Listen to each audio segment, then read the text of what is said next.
De acuerdo, muchas gracias. Todo tuyo, Inés. Vale. Pues nada, si me confirmáis que veis la pantalla, la pongo en pantalla completa y comenzamos. Se ve perfectamente, Inés. Genial, fenomenal. Pues, a ver, voy a cerrar aquí. Pues nada, lo que os decía, muchas gracias por acompañarnos en esta mañana y dejadme nada, presentar a la asociación y ya nos metemos al lío.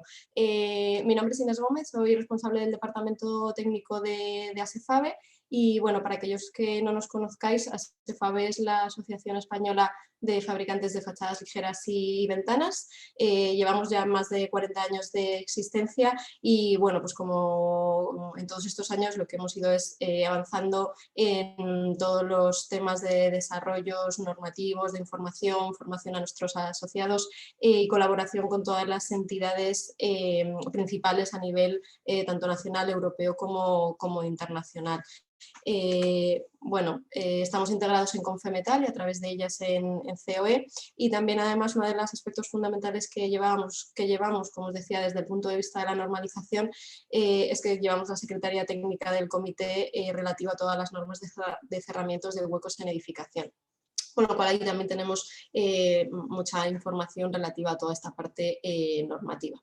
Y como os decía, pues bueno, somos impulsores y fundadores del Foro Iberoamericano del Cerramiento Acristalado y además formamos parte de CEPCO, que es la Confederación Española de Asociaciones de Fabricantes de Productos de Construcción. Y desde nuestra constitución pues hemos sido patrocinadores tanto de Beteco como de Construmat. Justo además comentaros que esta semana la dirección de Beteco ha informado de que finalmente la edición de este año se traslada y se celebrará en noviembre de 2022. Bueno, por no aburriros más con todas las actividades que llevamos desde la asociación, lo que os invito también es a seguirnos en redes sociales, porque es verdad que somos muy activos en redes y todas las novedades, tanto desde el punto de vista de reglamentaciones, de normas, incluso de una de las partes con la que trabajamos mucho, que es de desarrollo de manuales técnicos, pues lo vamos publicitando y lo vamos subiendo toda la información a redes sociales. De hecho, igual que este webinario, pues bueno, nosotros también organizamos webinarios y los subimos también a nuestro canal de YouTube. Así que también si os interesa, os invito a verlo porque ahí tenéis webinarios específicos de temas pues de código técnico, de BIM, de temas de declaraciones ambientales de productos, es decir, todos los temas que afectan al sector de cerramientos.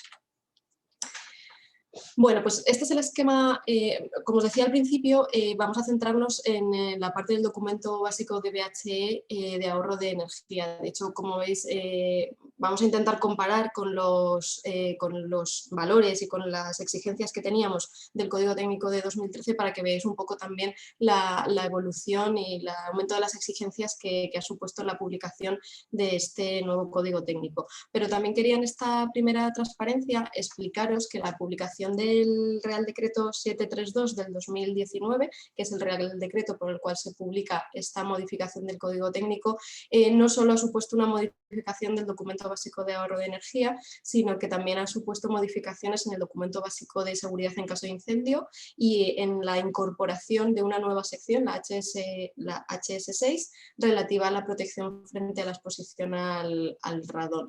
Y es verdad que no lo vamos a ver hoy en este webinario, pero bueno, seguro que también os interesa y conocer que también se ha publicado, que también ha supuesto estas modificaciones.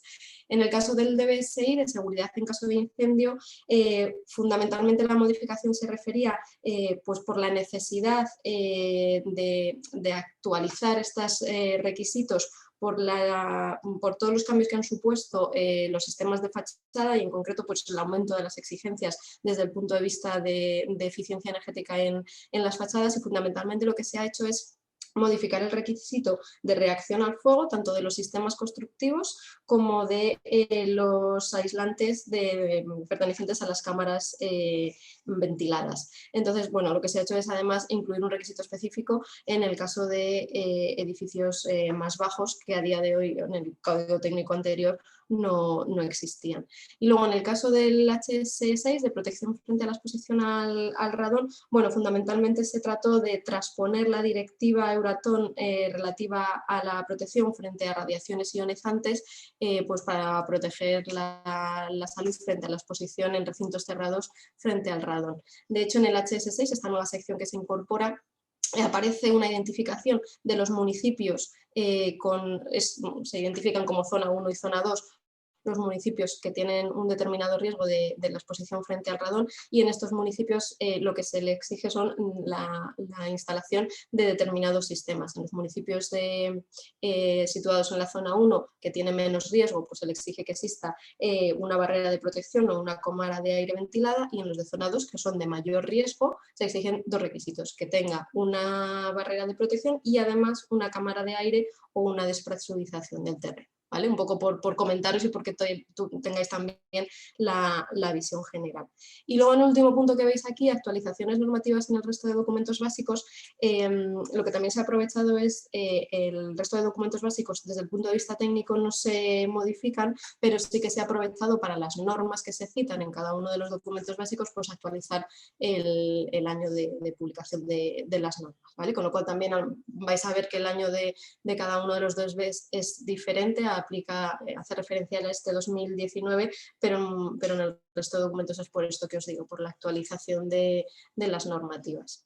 Y por si alguno de vosotros también lo ha visto, es verdad que existe a día de hoy un proyecto de Real Decreto de modificación del Código Técnico de este que vamos a contar, del Real Decreto 732, pero simplemente es a efectos, bueno, pues de las pequeñas erratas o temas que han visto que no se recogieron bien en el Real Decreto 732, pues van a publicar este nuevo Real Decreto para modificar estas pequeñas erratas y aclaraciones. Y luego, sobre todo, es porque sí que se incluye en este nuevo Real Decreto la dotación mínima para la infraestructura de recarga de vehículo eléctrico, ¿vale? Si alguno tiene interés, pues me lo puede pedir y os comparto el borrador.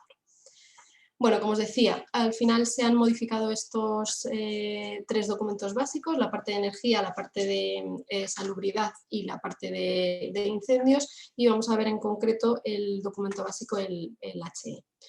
Os comentaba, el Real Decreto 732 de modificación del Código Técnico se aprobó el 27 de diciembre de 2019 y entraba en vigor, según se indica en el Real Decreto, un día después de su publicación, es decir, el 28 de diciembre de 2019.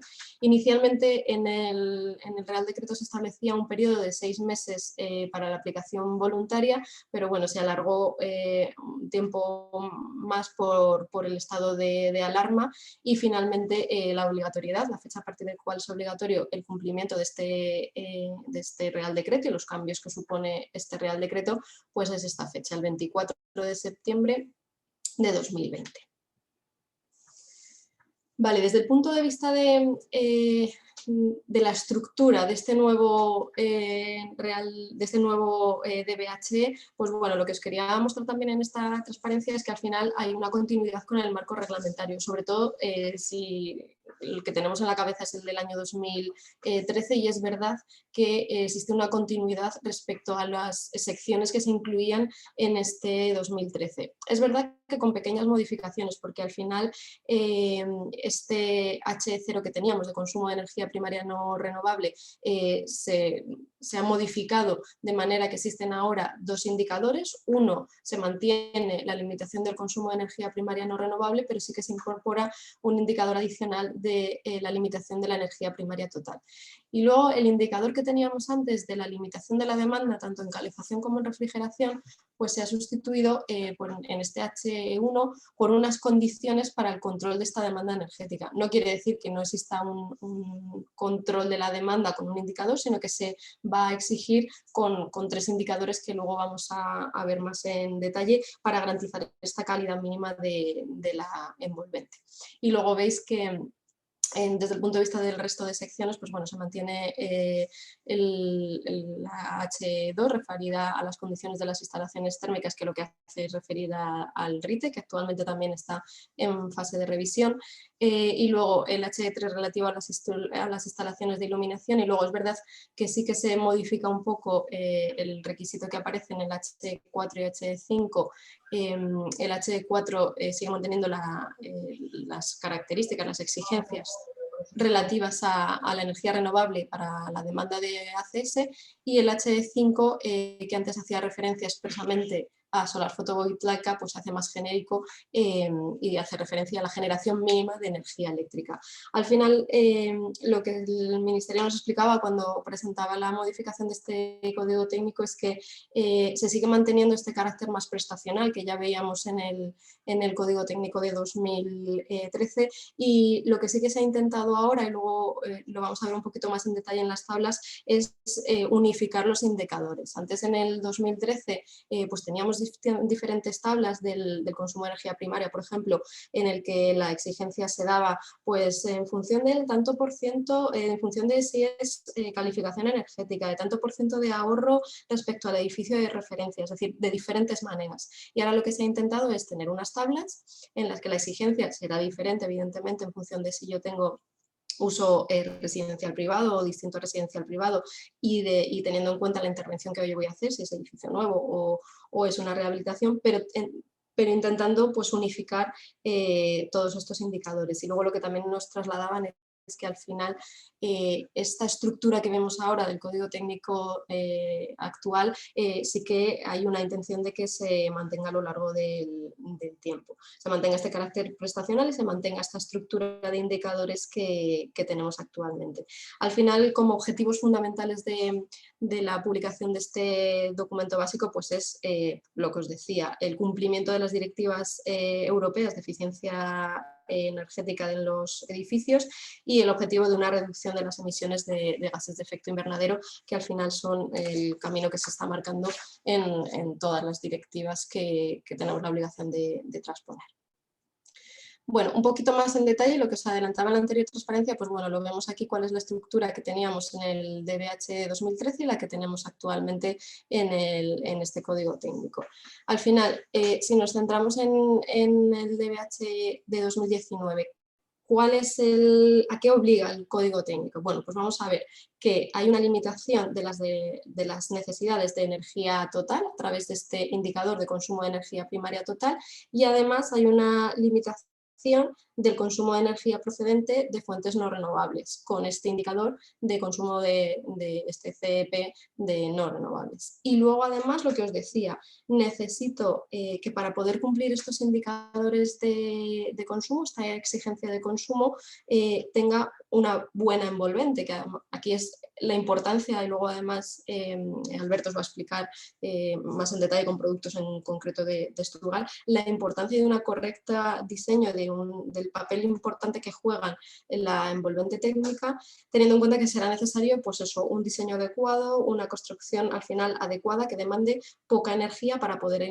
garantizar estas condiciones de confort interior. Y esto lo realiza a través de 3 indicadores. El indicador de transmitancia de la envolvente térmica, K, que al final es pues limitar, es decir, este valor de U de transmitancia térmica, vamos a limitar esta transmitancia térmica de todos los elementos que forman parte de la envolvente. Este indicador de control solar de la envolvente térmica, que al final es un indicador nuevo, y lo que me va a... la exigencia que se incluye es la limitación de las ganancias solares en verano, y luego también además que recontrolar la permeabilidad al aire de la envolvente térmica. Con lo cual, al final este es el nuevo esquema que tenemos. Luego, además, el código técnico sí que incide en que es necesario el mantenimiento a lo largo del tiempo de todas estas prestaciones, ¿vale? De hecho, precisamente en las últimas presentaciones de estas novedades del código técnico, es verdad que el Ministerio también empieza ya a poner encima de la mesa otros aspectos que no están relacionados específicamente con la limitación del, a lo mejor el valor de U, de limitación de la transmitancia térmica, sino que se ponen encima de la mesa y por ahí probablemente vengan las siguientes actualizaciones en aspectos relacionados con análisis de ciclo de vida, energía embebida en los materiales, es decir, tenemos que controlar la energía, pero además hay que garantizar la economía circular, es decir, que todas estas prestaciones se mantengan a lo largo del tiempo y además tengamos en cuenta el consumo de recursos que tiene, no solo desde el punto de vista de la fase de uso, sino de a lo largo de todas sus fases de uso, desde las materias primas hasta la parte de construcción, vamos a decir. Bueno, centrándonos en a qué edificios aplica este DBH, pues bueno, el resumen es que aplica a todos los edificios, tanto edificios nuevos o partes de los edificios nuevos, como también a la edificación existente, en la que se vaya a realizar una intervención, me da igual que sea una ampliación, un cambio de uso o una reforma. Es verdad, evidentemente, que el nivel de intervención y el nivel de exigencia pues va a variar en función de qué intervención voy a hacer, qué uso, qué localización y qué características del edificio tenga. Pero bueno, para que tengáis esta foto, al final es de aplicación en todos los edificios. Y luego sí que es verdad que excluye expresamente a los edificios con un plazo de utilización inferior a 2 años, los edificios protegidos oficialmente y los edificios que por su uso son de bajas necesidades energéticas. Bueno, os lo he ido un poquito adelantando, pero ¿cuáles podríamos decir que son los cambios principales que se introducen con la publicación de este Real Decreto? Pues bueno, lo que os decía, al final tenemos este nuevo esquema de exigencias con una vocación de estabilidad en el marco reglamentario que tenemos. La anterior limitación de las necesidades energéticas se sustituye ahora por una combinación de la limitación del consumo de energía primaria total y unas condiciones de calidad mínima de los cerramientos, para lo cual será necesario un correcto diseño arquitectónico.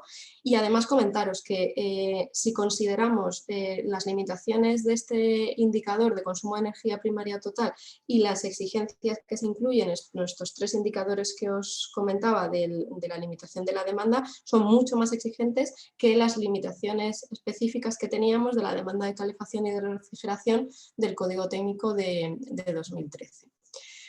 Luego además se actualiza la definición de lo que es un edificio de consumo de energía casi nulo, que es aquel que cumple las exigencias de consumo para edificios nuevos. Y además lo que os comentaba, al final se potencia el uso de la energía renovable porque estoy reduciendo el valor límite del consumo de energía primaria no renovable. Y ahora lo vamos a ver, se siguen manteniendo exigencias a los cerramientos, tanto una exigencia para el valor límite, el valor máximo que puede tener la U de los elementos que se incorporan a la envolvente y que en cualquier caso se tendrá que garantizar. Y lo mismo en el caso de la permeabilidad, también existe en el caso de los huecos un valor límite que se tiene que cumplir en todos los casos. Lo que os decía, al final para el control de la demanda energética, pues voy a tratar a través de estos 3 indicadores, de estos 3 parámetros, de responder a las 3 formas de transmisión de la energía. Controlar la conducción a través de la transmitancia térmica global. Aquí sí que lo vamos a ver luego en la fórmula, pero sí que ha cambiado un poquito la concepción porque el valor K se refiere a la transmitancia térmica global. Es decir, sigo teniendo una tabla donde existen valores de U por cada uno de los elementos, de la parte opaca, de los huecos, cubierta, etcétera, pero es verdad que la evaluación del factor K es un factor global. Lo que yo necesito es evaluar esta transmitancia térmica, estas pérdidas energéticas en toda la envolvente del edificio y para ello voy a tener que tener una buena parte opaca y una buena parte de los huecos. Nos centramos en los huecos que nos ocupan hoy, las exigencias de hecho son importantes. El tema de radiación a través del control de este factor de control solar y lo que os decía, pues limitar las pérdidas por convección a través de la permeabilidad del edificio con este N50 y también a través de la permeabilidad al aire de los huecos, que también juega un papel fundamental. Os comentaba que en este nuevo DBHE se define lo que es un edificio de consumo de energía casi nulo y, como os decía, es aquel edificio nuevo existente que cumple con los valores límites de consumo de energía primaria no renovable y de consumo de energía primaria total para los edificios nuevos. Con lo cual, si os fijáis, cualquier edificio que se construya ahora es un edificio de consumo de energía casi nulo, cualquier edificio nuevo, y en el caso de los existentes, pues bueno, si el edificio existente con la intervención que se realiza cumple los requisitos para el edificio nuevo, pues será también un edificio de consumo de energía casi nulo. No quiere decir que todos lo vayan a ser, no es necesario llegar hasta ese nivel, pero bueno, pero puede ser en determinados casos.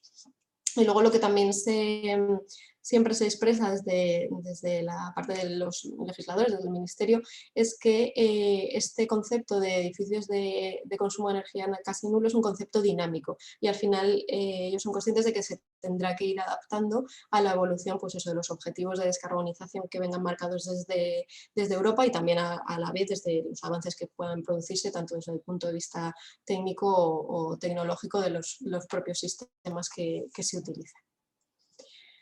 Bueno, pues nos metemos en las tablas para ver un poquito los números de forma global y un poquito en detalle, lo que os decía, con la comparación con los valores que tenemos del año 2013, para que lo veáis cómo han ido evolucionando.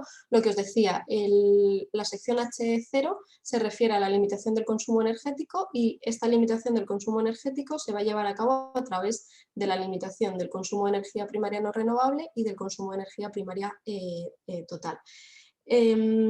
Empezamos con este primer indicador del consumo de energía primaria no renovable.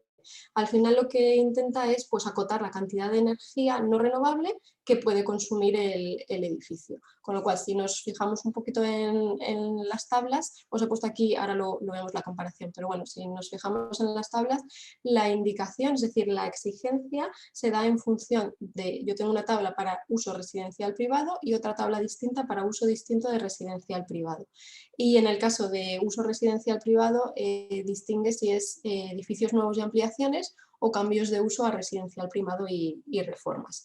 En el caso, por ejemplo, de Sevilla, en la zona climática B, pues bueno, en el caso de edificios nuevos tenemos una limitación de 28 kilovatios hora metro cuadrado, muy por debajo de la que teníamos en la tabla 2.1 del 2013, donde estábamos hablando de 45 kilovatios hora metro cuadrado y año. Es verdad que tenía un factor de aquí de corrección teniendo en cuenta la superficie, pero bueno, si os fijáis en esta tablita que veis aquí, a modo general, un poco para que veáis las exigencias que se han hecho mucho más exigentes, valga la redundancia, pues esta es la gráfica de las exigencias para el Código Técnico de 2019 para edificios nuevos en comparación con las que teníamos en función de la superficie en el Código Técnico de 2013. ¿Vale? Y en el caso de uso distinto a residencial privado, la limitación se sigue dando en función de la zona climática de invierno, veis aquí, pero en este caso sí que depende de la carga interna media, es decir, de ocupación, iluminación, equipos, etc. Se calcula esta carga y en función de esta carga se obtiene la limitación. Vale, y el otro indicador se refiere al consumo de energía primaria total, que en este caso el objetivo es pues, controlar las necesidades totales de energía que tiene el edificio. Al final es evaluar cuánta energía hay que introducir al edificio para su funcionamiento. Y en este caso, lo que os decía, sí que es un indicador nuevo, pero la forma de evaluarlo es similar a la anterior. Tenemos dos tablas, una para uso residencial privado y otra para uso distinto a residencial privado. Y lo mismo, aquí se diferencia entre edificios nuevos y ampliaciones, o cambios de uso a residencial privado y reforma. Y aquí también depende, en el caso de distinto residencial privado, de la carga interna que yo tenga. Bueno, como os decía, la sección H1 que veis aquí ahora pasa a denominarse condiciones para el control de la demanda energética y al final el objetivo es pues, que el edificio disponga de una envolvente térmica que tenga unas características de calidad suficientes para limitar las necesidades de energía primaria. El objetivo es alcanzar el bienestar térmico en función de pues eso, el uso del edificio o en el caso de edificios existentes del alcance de la intervención. Y como os decía, al final son también requisitos exigentes respecto a lo que teníamos previamente. Vale, centrándonos en transmitancia térmica, os decía que existía un indicador K que evaluaba vamos a decir, la transmitancia global de la envolvente. Pero os comentaba también que sí que se han mantenido las tablas que establecen un valor límite de la transmitancia térmica de cada uno de los elementos que se incorporan. Bueno, esta tabla es esta que veis aquí, la 311A del H1, y veis que en función de la zona climática de invierno y del elemento que tenga, yo tendré que garantizar que esta transmitancia térmica de cada uno de los elementos que pertenecen a la envolvente pues no supera este valor límite. Si nos centramos en el caso de los huecos, los valores que se dan son, en función de la zona climática, si estoy en zonas climáticas alfa, de canales, etcétera, 3,2, 2,7 en las As, en el caso de la zona climática B de Sevilla, por ejemplo, sería 2,3, 2,1 en las zonas T, Barcelona, por ejemplo, y luego en las zonas D, que podría ser Madrid, o en las zonas E, las más estrictas en invierno, León, pues estamos ya hablando de valores de 1,8. Y luego también, bueno, aparece la indicación de que si nos encontramos en el caso de puertas con superficie semitransparente igual o inferior al 50%, tiene que garantizar también este valor de 5,7. ¿Vale?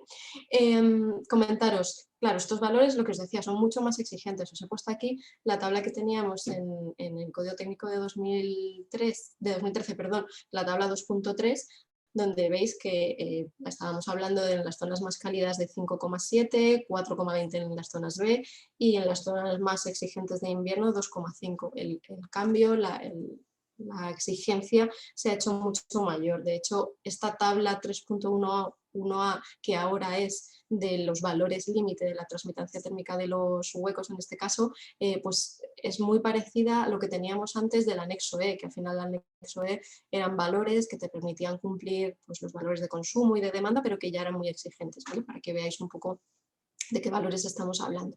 Y luego también indicar, el código técnico lo explica, que estos valores límite de transmitancia térmica al final aseguran una calidad mínima de la envolvente térmica. El objetivo es evitar descompensaciones en la calidad térmica de los espacios del edificio, pero no aseguran, es decir, si yo simulase con estos valores de transmitancia térmica, no aseguran un nivel adecuado de demanda para poder cumplir el coeficiente global de transmisión de calor K que ahora vamos a ver, con lo cual al final también me voy a tener que ir al anexo E para incluso bajar estos niveles de transmitancia que tenemos aquí para poder cumplir los valores de K y los valores de consumo en un siguiente paso, digamos. Una cosa importante de esta tabla es que sí que es de aplicación, el código técnico así lo indica, en el caso de elementos que se sustituyan, incorporen o modifican sustancialmente. Es decir, si en el caso de los huecos yo en mi vivienda me cambio las ventanas de mi vivienda, es de aplicación esta tabla. Con lo cual también en el caso de rehabilitación, en el caso de cambio de ventanas, ya tenemos unos valores límite que, como os comento, sí que son exigentes, de los valores de transmitancia térmica en función de la zona climática donde yo vaya a hacer la intervención. Vale, yo os decía, el anejo E sigue existiendo. Al final en este anejo E, si recordáis respecto al Código Técnico de 2013, lo que me aportaba son los valores orientativos de la transmitancia, es decir, de transmitancia de los parámetros característicos de la envolvente térmica para poder hacer este predimensionamiento de las soluciones constructivas. No quiere decir que cumpliendo exactamente con estos valores pues ya me lo garantice, pero bueno, a priori la utilización de estos valores de transmitancia térmica lleva a soluciones que permiten cumplir los valores de K y los valores de consumo. Y lo que os decía, pues al final son un poquito más exigentes que esta tabla 311A que habíamos visto antes. Es un poquito más, es verdad que los valores de esta tabla ya son exigentes, con lo cual, bueno, para que veáis, en las zonas alfa y A, el valor que se indica en el caso de los huecos es de 2,7, para las zonas B y C de 2, y en las zonas D y E estamos hablando de valores de U de hueco de 1,6 y 1,5. Dejadme, porque esto sí que es importante, cuando esta tabla habla de hueco, la U de hueco, y además expresamente está indicado para que no haya lugar a confusión, se refiere a la U del conjunto, es decir, a la U de la ventana, a la U del hueco en su conjunto, teniendo en cuenta el marco, el vidrio y en su caso el cajón de persiana. Esto luego además Alberto os lo va a explicar muy bien con varios ejemplos de cómo se calcula el valor de U de la ventana, tanto si lleva cajón como si no lleva cajón, a través de la transmitancia térmica del marco, del vidrio y lo que os digo, en su caso si lo lleva del cajón. Y además en este caso el valor de la U del hueco tiene que tener en cuenta el efecto perimetral, es decir, la pérdida energética que hay entre la unión del perfil y el acristalamiento y también en el caso de que lleve cajón la pérdida lineal, es decir, esa pérdida energética que existe entre la unión del cajón y de la ventana, ¿vale? Con lo cual es importante señalar que estos valores se refieren a la U del hueco. Perfecto. Bueno, pues vamos a ver estos tres indicadores que os decía que aparecen en el código técnico para un poco ver de qué valores estamos hablando. Lo que os decía, este indicador K se refiere al coeficiente de transmisión global, el coeficiente de transmisión de calor global a través de la envolvente y se dan dos tablas, una en función de si es uso residencial privado y otra si es uso distinto a residencial privado. La indicación, la exigencia se da en función de la zona climática de invierno donde yo me encuentre y de la compacidad que tenga el edificio, el volumen partido por el área. Si tengo compacidades pequeñas, pues al final la limitación, la exigencia va a ser mayor que si tengo una buena compacidad, mayor, por ejemplo en este caso la limitación es mayor que 4, pues los valores de transmitancia térmica pueden ser un poquito mayores. La tabla indica que los valores entre este valor 1 de compacidad y de 4 pues se obtienen por interpolación, los valores límites de las compacidades intermedias. Y al final lo que os decía, el objetivo de este indicador es informar sobre el aislamiento conjunto del edificio. Y claro, al final estos indicadores, como evalúan todo en su conjunto, pues es más difícil entenderlos. Pero bueno, cuando el Ministerio presentaba estas tablas, lo que decía es que a priori, lo que os explicaba antes, tomando los valores del anejo E, permiten cumplir estos valores del valor K del coeficiente de transmisión de calor a través de la envolvente. Y lo que os decía, bueno, en este caso se separa, en el caso de residencial privado, edificios nuevos y ampliaciones y cambios de uso o reformas en las que se renueve más del 25% de la superficie total de la envolvente térmica. Y en este caso sí que es en el caso de distinto a residencial privado, se incluyen todos y se separa igual que antes. En función de la compacidad se obtienen los valores de K. Y un poquito por explicaros cómo es este cálculo, pues bueno, en la parte de terminología del código técnico se indica cómo calcular este valor medio del coeficiente de transmisión de calor para la superficie de intercambio térmico. Y veis aquí que lo que evalúa es pues qué transmitancia térmica y qué contribución tiene, es decir, el área de intercambio de cada elemento que forma parte de la envolvente y luego además muy importante, no solo la contribución de qué transmitancia térmica y qué tanto por ciento, por entendernos, tiene, sino también hay que considerar, hay que tener en cuenta los puentes térmicos y también el valor de la transmitancia térmica lineal del puente térmico considerado. Incluso también puentes térmicos puntuales que se pudieran tener en la envolvente que yo estuve evaluando.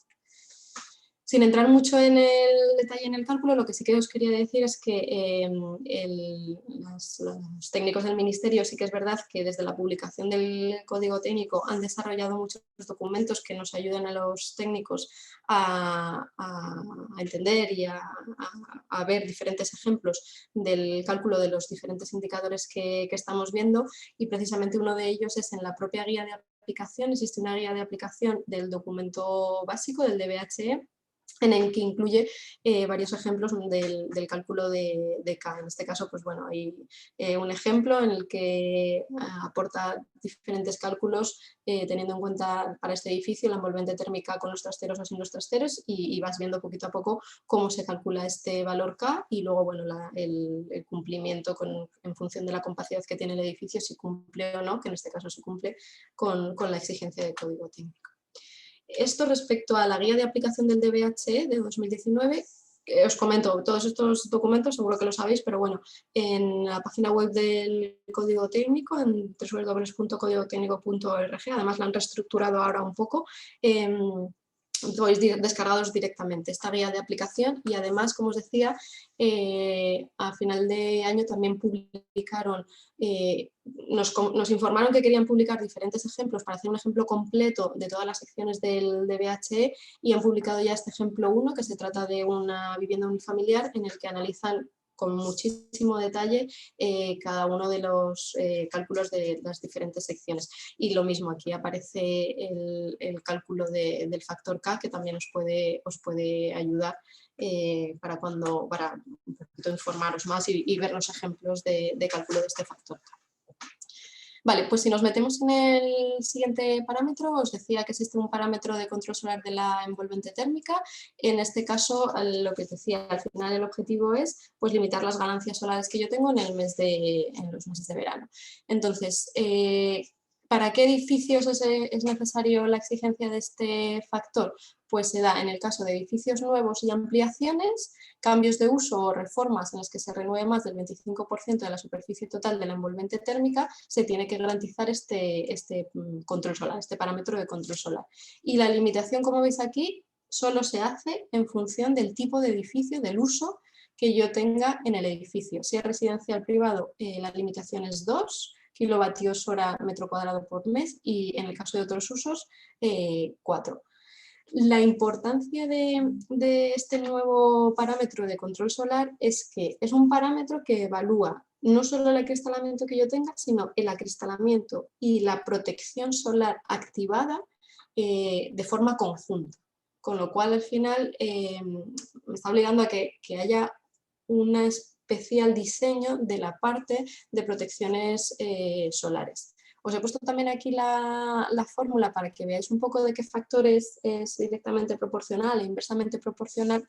Y veis aquí que este factor Q depende o es directamente proporcional a los factores reductores por sombra, directamente proporcional a la G total, que al final es la transmitancia total de energía solar, lo que os decía, del acristalamiento, pero también del dispositivo de sombra móvil activado, bueno, la fracción de marco que tenga, y luego este factor A, que se refiere a la superficie de los huecos, y el factor H, que es la irradiación solar media acumulada en el mes de julio, y es inversamente proporcional al área útil. Estos factores, ¿cómo los obtengo? ¿A dónde puedo recurrir para poder calcularlos? Bueno, este factor FSH es al final el factor de shading, de sombras, y es el mismo que ya teníamos en el código técnico anterior, en el documento de apoyo, y al final lo que se refiere es pues, la sombra que recibe el hueco por obstáculos externos.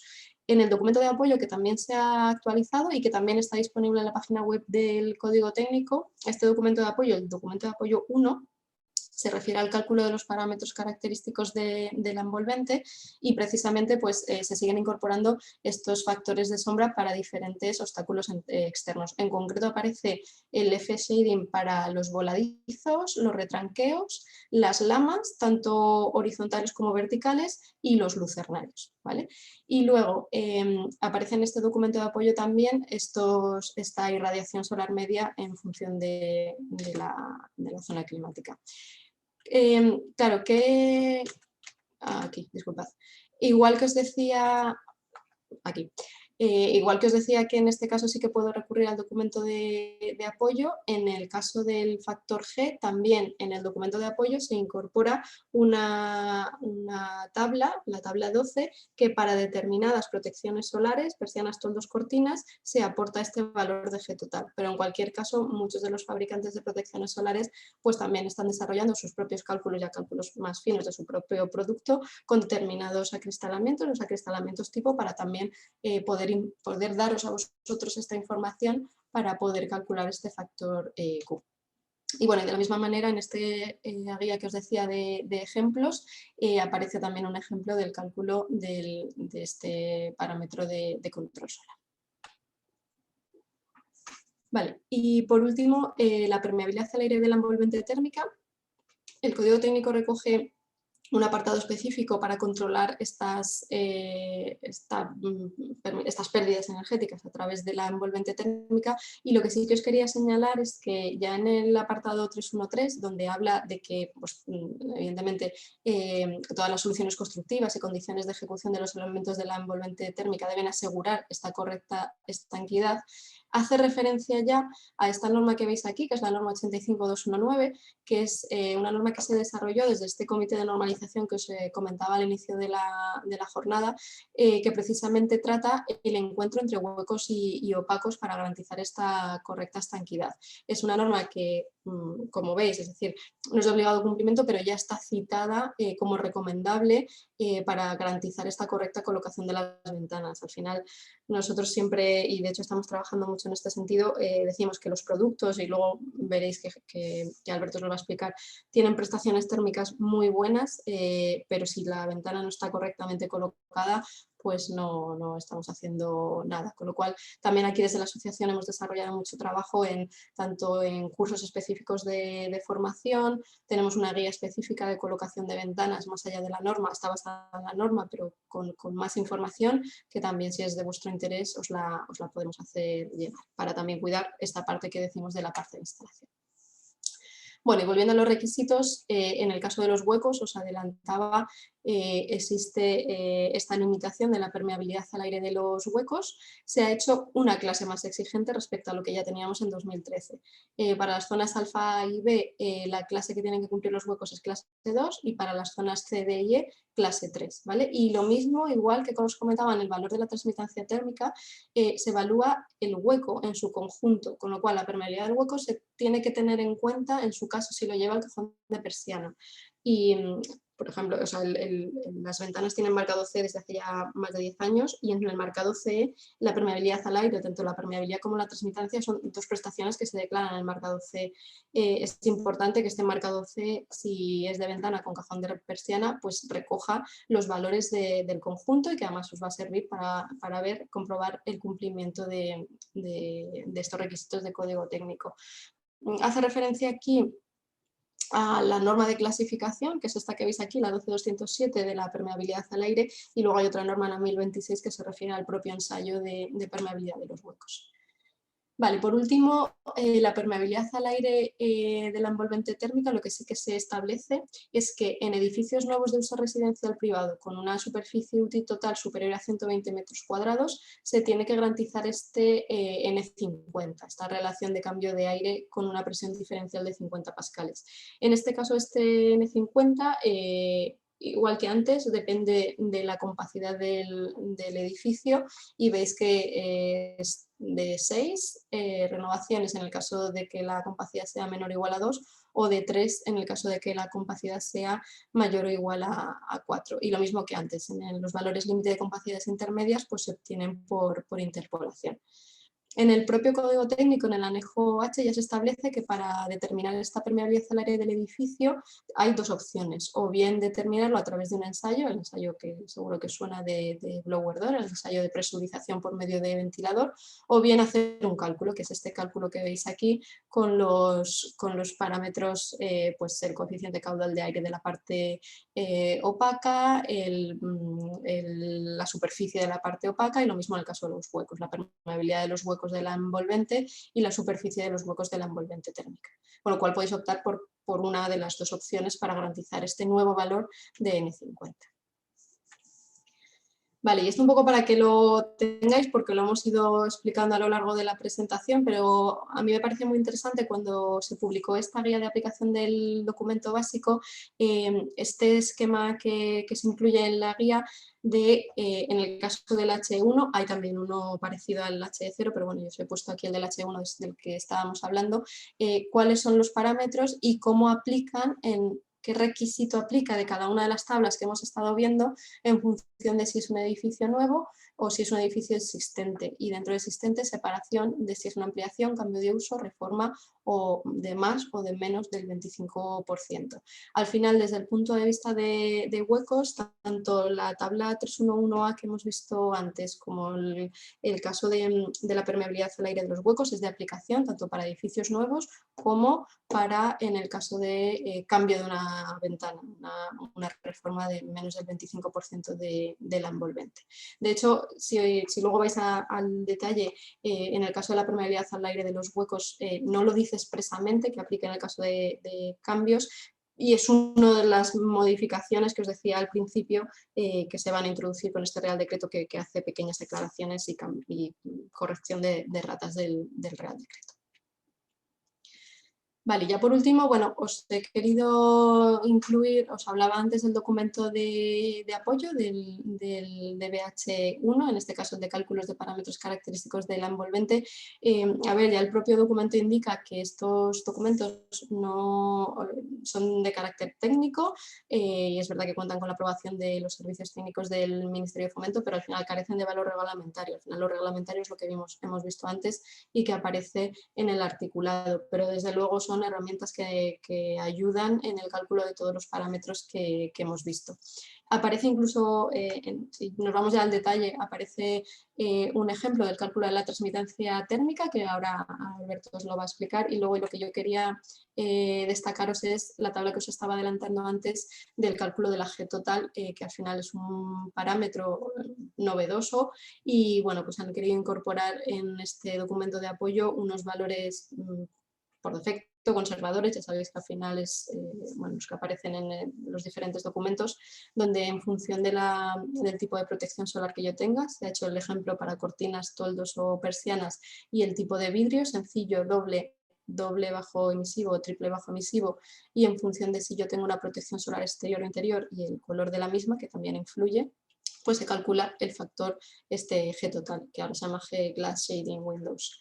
Y que nos va a permitir luego introducirlo en la fórmula del cálculo del factor Q.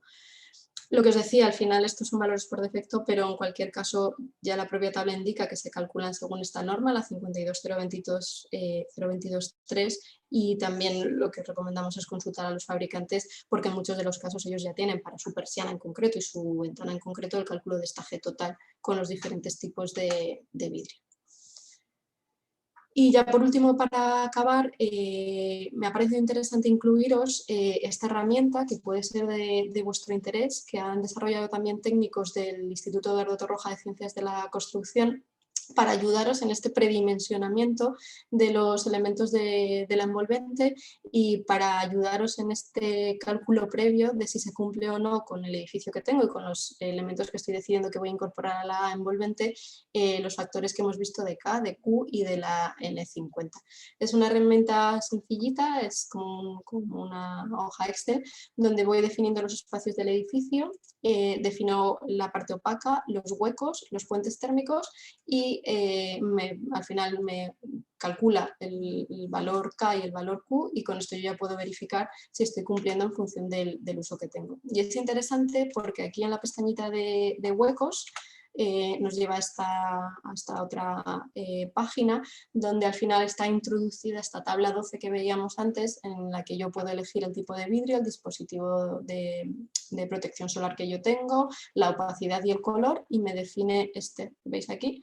Este G Glass Shading Windows de 0,05 en este caso, que me va a permitir, si yo lo introduzco luego aquí en la parte de huecos, poder obtener el cálculo de este factor Q. Es una herramienta que está disponible, buscando envolvente CT se puede descargar, veis aquí, bueno, estos son los técnicos del Instituto de Torroja que lo han desarrollado y yo creo que es muy útil para esta parte de predimensionamiento, para ver que, pues eso, qué parte opaca y qué huecos voy teniendo. La parte de huecos es muy, muy interesante y de qué factores va dependiendo.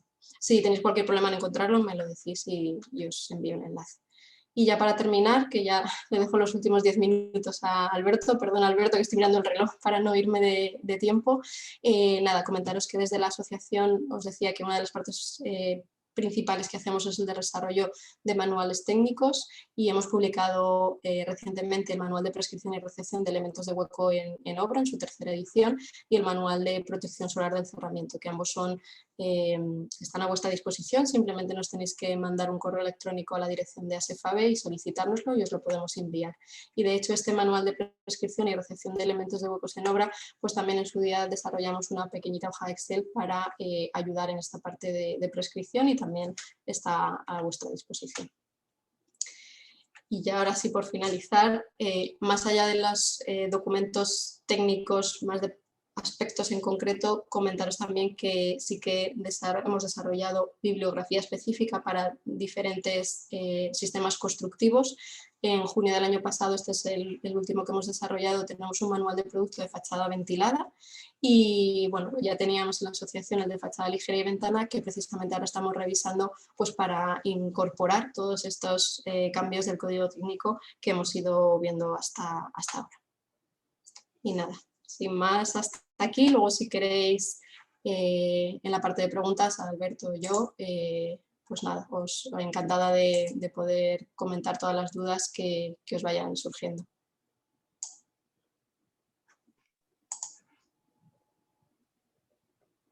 Alberto, creo que ya te he dado el permiso, creo que ya puedes. Perfecto. Sí, ¿se me escucha bien? Sí, fenomenal. Un segundito. Pero voy a dejar de compartir yo.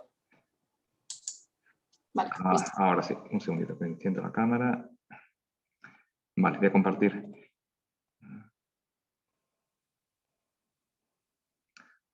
Paula, me tienes que otorgar el anfitrión, porque ahora mismo es Paula la anfitriona. Vale, voy un segundito. Sí, que justo lo estaba buscando yo, pero ahora no soy yo. Perfecto.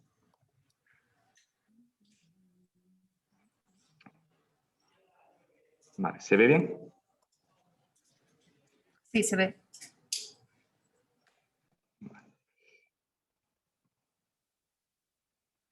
Ok. Muy bien, pues muchas gracias, Inés.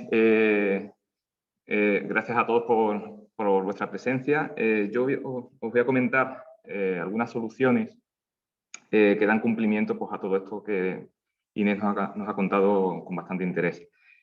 Antes de nada, comentaros que Strugal dispone de una red de consultores técnicos a vuestra disposición que os van a poder dar asesoramiento personalizado en cada proyecto pues, para encontrar la solución más adecuada al cumplimiento de todas estas exigencias que nos ha estado comentando Inés. Me voy a centrar fundamentalmente en el parámetro de la transmitancia térmica.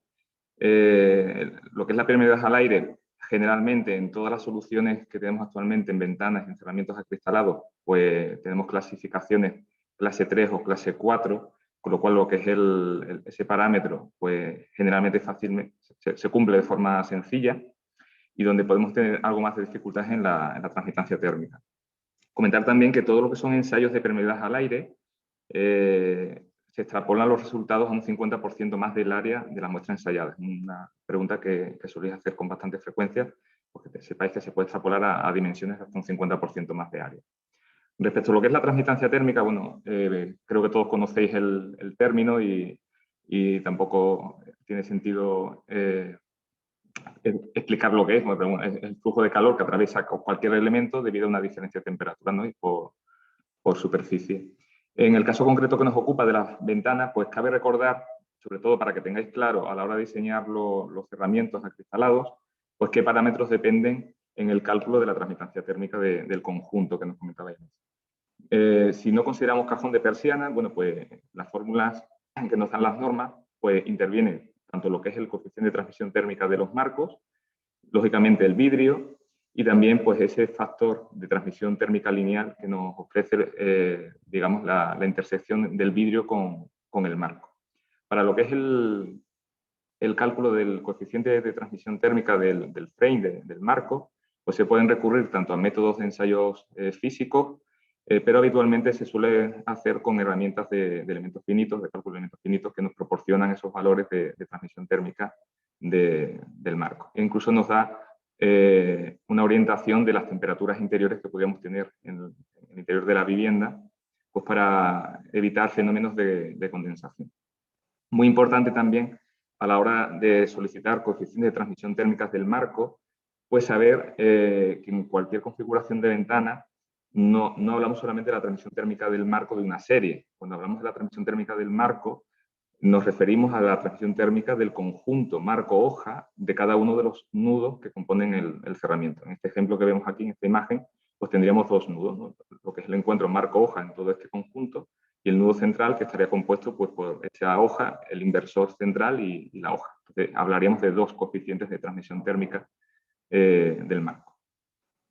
Para que veáis un poco la evolución, debido también a las exigencias del Código Técnico de Edificación ya desde el 2006, pues en aquella época, pues prácticamente sistemas con poliamidas en torno a 15 milímetros, 15-16 milímetros, pues nos daban resultados de transmisión térmica global del conjunto con valores cercanos al 3,3, dependiendo también del vidrio, para valores de 2,7, que son vidrios pues sin gas, que no son bajos emisivos, pues tenemos un conjunto de 3,1. Para ir, digamos, a soluciones en torno al 1, para dar cumplimiento a esos valores del anexo E y para las zonas climáticas más severas, pues vemos que prácticamente tenemos que ir a sistemas con poliamida pues superiores a 30, a partir de 35, 34 milímetros hasta 40, tendremos valores que van a dar cumplimiento a los valores de las tablas que Inés nos ha comentado anteriormente. Vemos también que esa disminución del valor de transmitancia térmica, bueno, pues por mucho que yo voy aumentando la longitud de las poliamidas, ya el incremento, o sea, la ganancia o conseguir valores por debajo incluso de 1, pues cuesta trabajo. Es decir, la pendiente aquí, en esta zona, es menos pronunciada. Es decir, aunque siga aumentando lo que es la longitud de las poliamidas, tengo que recurrir a otras soluciones, como es, por ejemplo, el uso de espumas aislantes en las cámaras, o poliamidas tubulares, o complementos con las ondas centrales que nos ayuden a conseguir esos valores de transmisión térmica, porque solamente lo que es la longitud de la poliamida, pues no lo vamos a conseguir. Muy importante también, lo comentaba Inés en su presentación, lo que es la transmisión térmica lineal debido al efecto del intercalario del vidrio en su unión con el marco, ¿vale?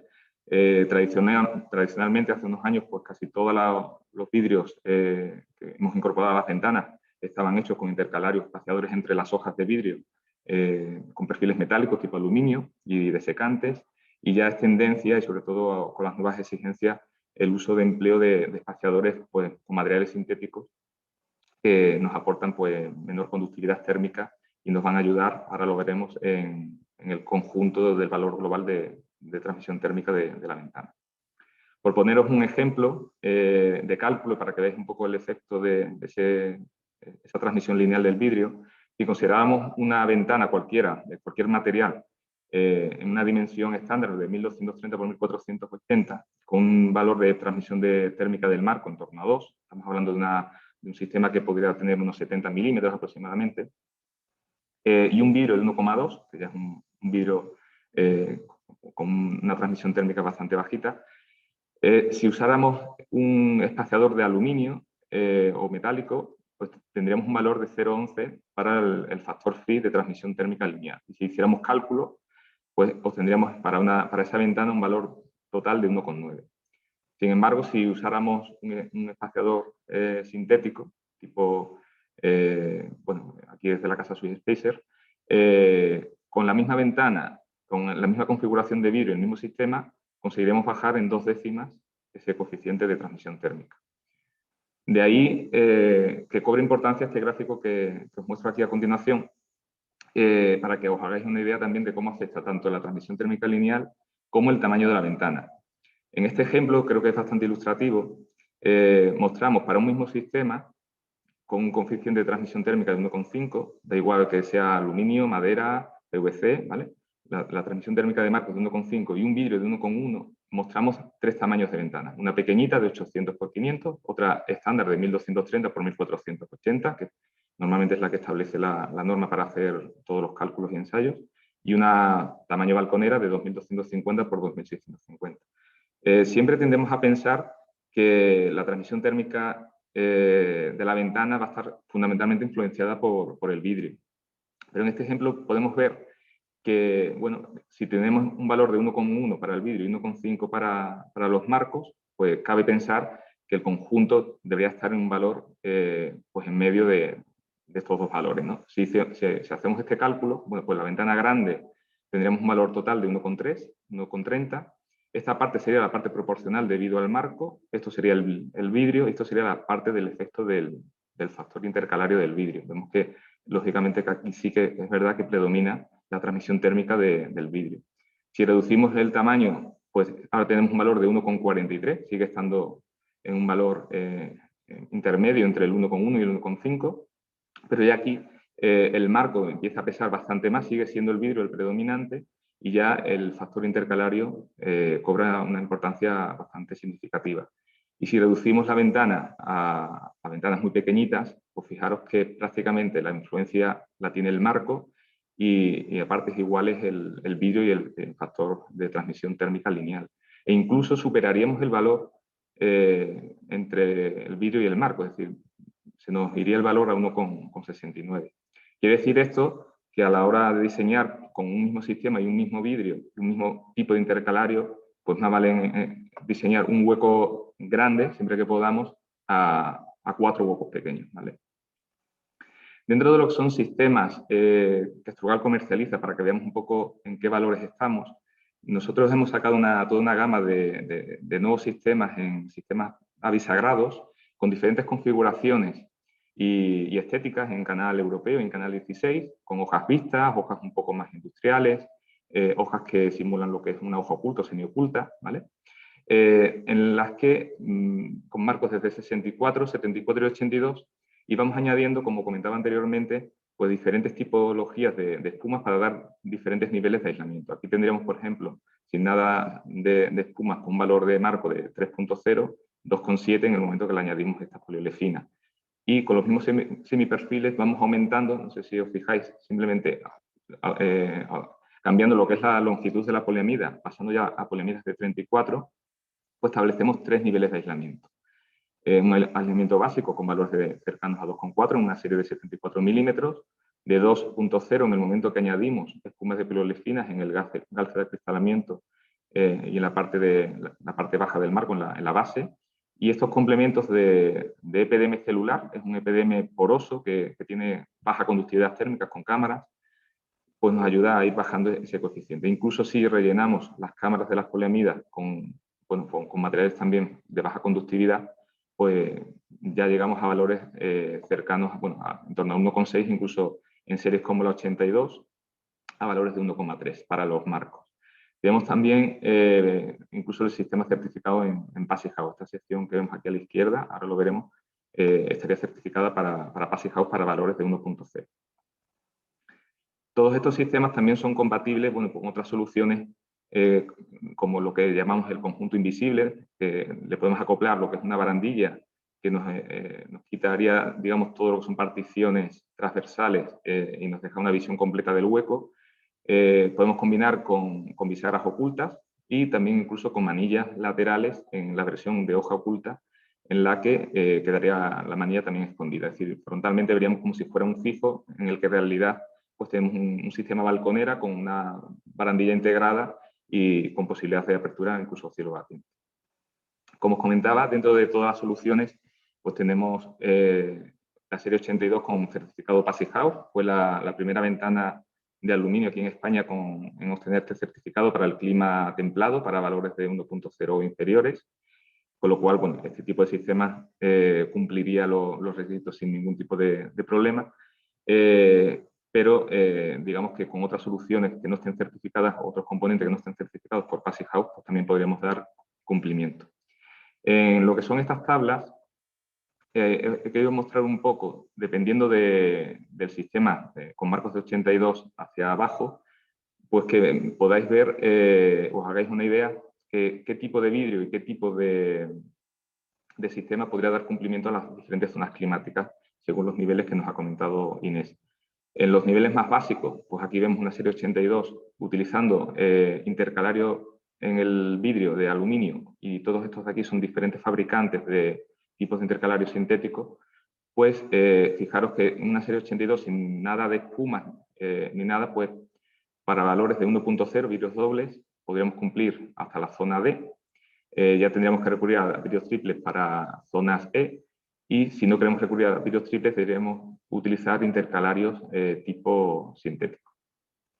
En el momento que vamos aumentando el nivel de aislamiento del frame, de lo que es el marco, pues sin necesidad de usar lo que son ese tipo de espaciadores sintéticos, con espaciadores de aluminio podemos dar cumplimiento también.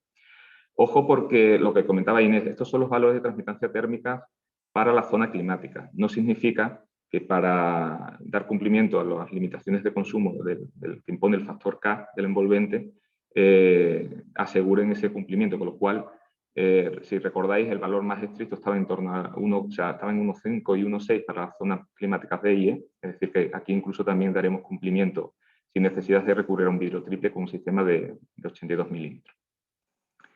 Tendríamos también versiones hoja oculta con posibilidades de triple acristalamiento. Vemos aquí que bueno, pues está un poco más limitado. Las poliamidas en la hoja oculta son más pequeñitas que en el marco, con lo cual ya esas zonas climáticas, si nos vamos a la máxima eficiencia, pues siguen dando cumplimiento a todas las zonas climáticas, pero ya empiezan a aparecer zonas C e incluso zonas B. Si vamos bajando lo que es el nivel de lo que es la sección de la carpintería en sistemas de 74, pues seguimos, la verdad no hay gran diferencia con un sistema de 82, sobre todo en el nivel de alto aislamiento, pues seguimos dando cumplimiento a todas las zonas climáticas, tanto con vidrios dobles como con vidrios triples. Ya las hojas ocultas, pues sí que se va empeorando un poco la cosa, pero bueno, prácticamente siempre que usemos vidrio en torno, aquí veis el ejemplo, ¿no? Por ejemplo, un vidrio de 1,5 con un intercalario tipo sintético, pues daríamos cumplimiento a la zona climática. En el caso de la 74, por ejemplo, vidrios triples no podremos aplicar. Entonces, para aquellas zonas D y E, podrían dar cumplimiento con vidrio doble. Si bajamos ya a una serie de 64 con poliamidas de 24 milímetros, pues serían carpinterías más idóneas pues, para zonas ya un poco más cálidas. Vemos aquí ya que prácticamente estamos en zonas C, B o zonas A, todo lo que es la zona esta de aquí. Esta sería la hoja oculta. Igualmente aquí no podemos meter vidrios triples, siempre serían dobles acristalamientos. Y en soluciones en PVC, pues que también tenemos diferentes opciones de estética, desde una hoja enrasada, una hoja recta, con triple junta, lo que es la carpintería estándar, incluso una carpintería que viene a imitar lo que es las carpinterías antiguas de madera, que la llamamos domus roasting. Aquí el encuentro es corte recto, no es un corte ingletado, y vemos aquí que los coeficientes en PVC pues también darían cumplimientos a todas las zonas climáticas. Respecto a las correderas, sí que bueno, afecta de lleno estas nuevas exigencias. Vemos aquí el caso, por ejemplo, de una corredera de 74 milímetros, aunque se llama Strugal S88RP, en tamaño ventana. Aquí vemos tres tablas en función del tamaño de la ventana, 1230 por 1480, 2000 por 2180 y 4200 por 2600, como en el momento que vamos aumentando el tamaño de la configuración de ventana, podríamos pensar o podemos dar cumplimiento en zonas climáticas más frías, pero solamente en grandes huecos. O sea, prácticamente para introducir sistemas correderas de las zonas climáticas D y E tendríamos que pensar siempre en grandes balconeras. En tamaños ventanas prácticamente daríamos cumplimiento pues, en zonas alfa, A y B y alguna zona C. Tenemos también sistemas elevadoras para grandes dimensiones que permiten también triples acristalamientos. Entonces aquí vemos también, en función del tamaño de la ventana, pues cómo daríamos cumplimiento a las diferentes zonas climáticas según la transmitancia térmica del vidrio y el tipo de intercalario. E incluso sistemas minimalistas, vemos por ejemplo con la anterior, cómo al ocultar lo que son los perfiles y tener menos sección de marco, las zonas azules se ven incrementadas. No sé si se ve Y en PVC, igualmente, pues aquí no hay tanta diferencia entre la ventana pequeña y la gran balconera.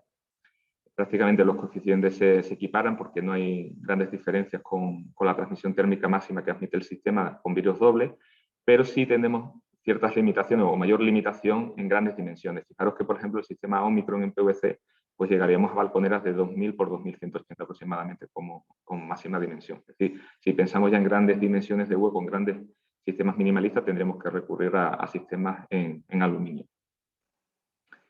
Y ya por finalizar, para no extenderme demasiado, pues comentaros también, como comentaba Inés, que lo que es el cálculo de transmisión térmica del conjunto, pues hay que tener en cuenta el cajón de persiana.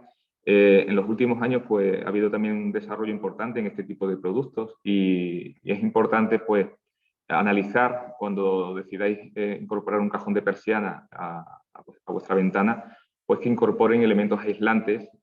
Hay una gama bastante importante en cuanto a estos tipos de materiales, como son pues, neopor, que es digamos un poliestireno con partículas de grafito que además ayudan a lo que es el comportamiento acústico del cajón. Se le meten también incluso lo que son elementos de masa pesada en la parte interior, en el registro, e incluso otros materiales que refuerzan lo que es el comportamiento acústico. Hoy por hoy, cualquier solución de cajón de PVC que incorpore todos estos tipos de aislamiento, tenemos valores de transmisión térmica por debajo de 1, en torno al 0,8, 0,70 y algo. Es decir, que esas soluciones o esa tendencia a pensar que el cajón me perjudica térmicamente el conjunto de la ventana, bueno, pues en este caso ya con estas nuevas soluciones sí que incluso mejoraríamos el valor del conjunto siempre y cuando utilicemos cajones que estén debidamente aislados. Todos estos cajones son también compatibles con tapas de extrusión de aluminio en lo que es la parte frontal o interior de la carpintería para poder igualar lo que son los acabados con soluciones en aluminio y tenemos también tapas de registros en PVC pues, para las carpinterías de PVC. Igualmente, pues tenemos tanto soluciones con estética curva como una nueva gama de cajones que sacamos ahora en líneas más minimalistas, líneas rectas. Y ya por último y por finalizar, como comentaba también Inés, pues cuando queremos hacer el cálculo del conjunto del hueco, pues hay que tener en cuenta, lógicamente, el valor de transmisión térmica del cajón y en función del tipo de marco con el que lo voy a combinar y de la altura del cajón, pues se establecen diferentes coeficientes de transmisión lineal entre el cajón y la ventana, que veis aquí en esta tabla, a considerar en el cálculo global del conjunto. Igualmente, para el factor de transmisión G total de la persiana, pues tenemos calculado en función de diferentes configuraciones de vidrio ese aporte, ese valor G que nos da la persiana, incluso el incremento de resistencia térmica que se produce entre el paño de persiana y el acristalamiento, ¿vale? Y bueno, y con esto termino, con lo cual si tenéis ahora algún tipo de pregunta, podemos hacerla a través del chat, ¿de acuerdo?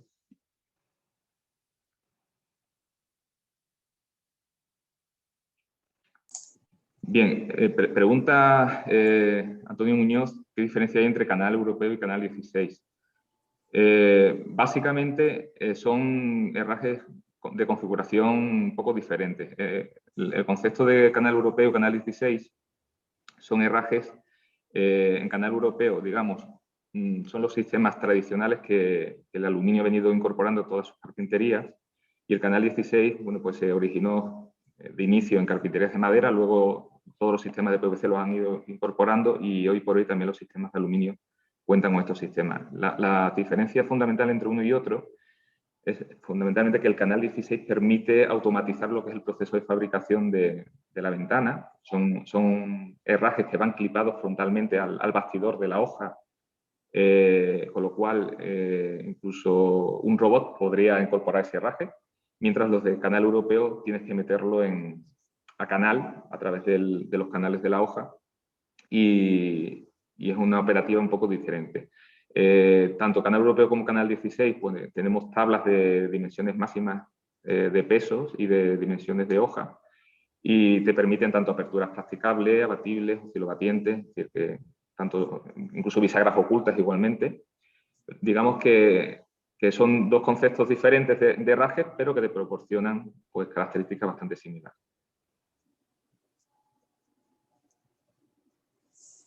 Pregunta Cristina si se le podría enviar la presentación. Pienso que sí, que no hay ningún problema. Se está grabando y va a estar a disposición de nosotros. Sí, me pregunta también si podíamos enviar el enlace de la hoja de cálculo del Torroja. Sí, si te parece, Paula o Alberto, os envío el enlace y ya se lo compartís De acuerdo. o si no, lo incluyo en la presentación y listo. De acuerdo.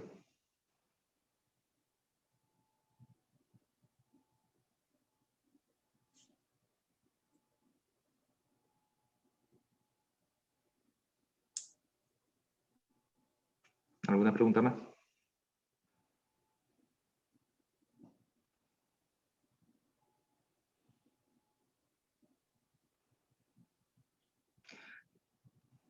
Imagino que la clase C2 te refieres a la clase de resistencia al viento.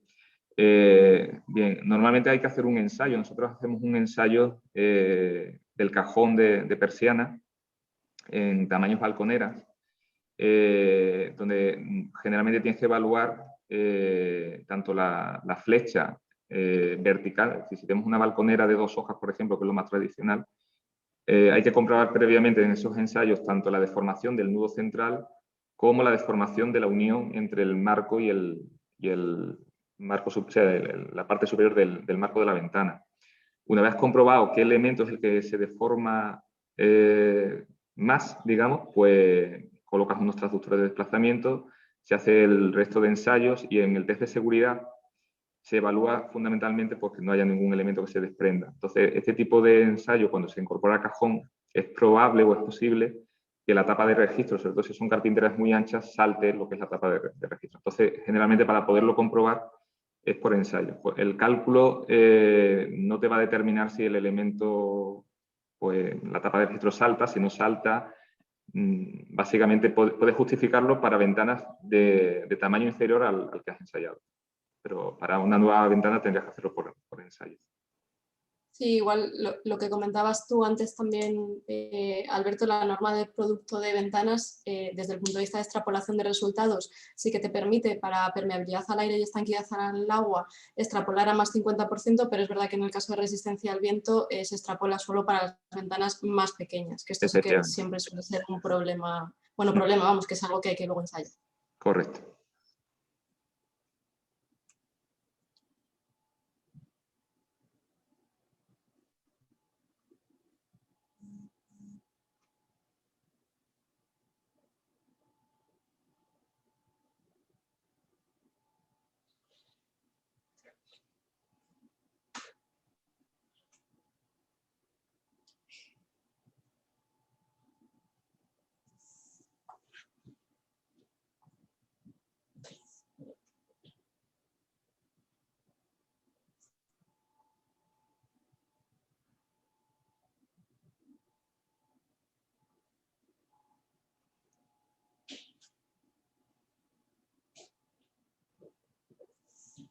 Material informativo respecto a fachadas ligeras y el uso comercial. No sé exactamente a qué te refieres, pero sí que tenemos fichas técnicas de, bueno, igual que las ventanas las ensayamos pues eso, a ensayos de estanqueidad al agua, permeabilidad al aire, resistencia a las cargas de viento, incluso se hacen cálculos de transmisión térmica. En el caso que nos ocupa de fachadas, exactamente lo mismo, es decir, va por otra norma, que es completamente diferente, incluso los métodos de ensayo son completamente distintos y las clasificaciones también. Pero, bueno, hay cierta similitud. Cierto es que los mismos bancos de ensayos donde hacemos ensayos de ventanas se hacen las fachadas.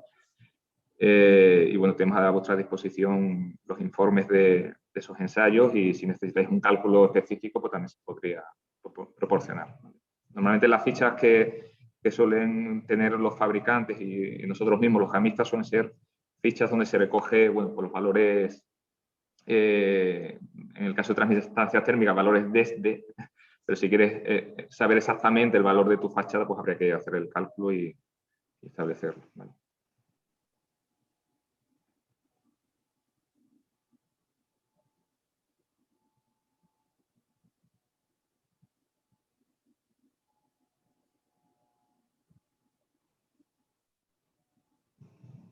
Gracias a vosotros por...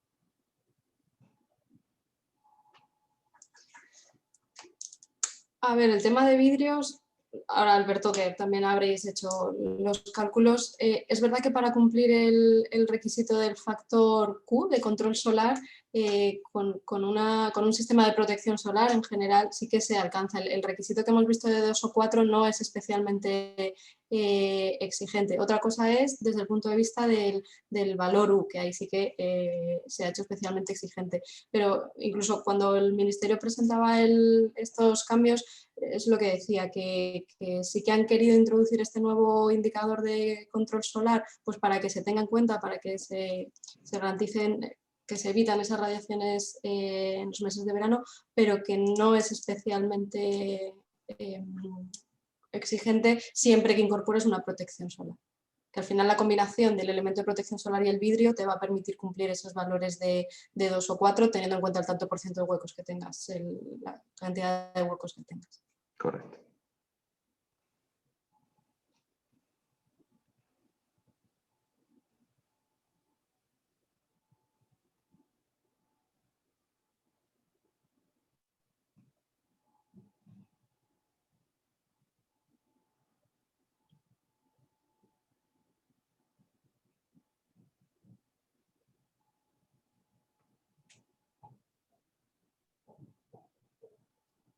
Bueno, pues si no hay más preguntas, damos por finalizada la sesión. Gracias a todos, gracias Inés por tu tiempo y por tu ayuda. La verdad es que todo muy bien. Y nada, nos veremos en otras ponencias o en otras jornadas. Muy bien, Que tengan muchas gracias a buen día a vosotros. todos. Chao a todos. Igualmente, gracias.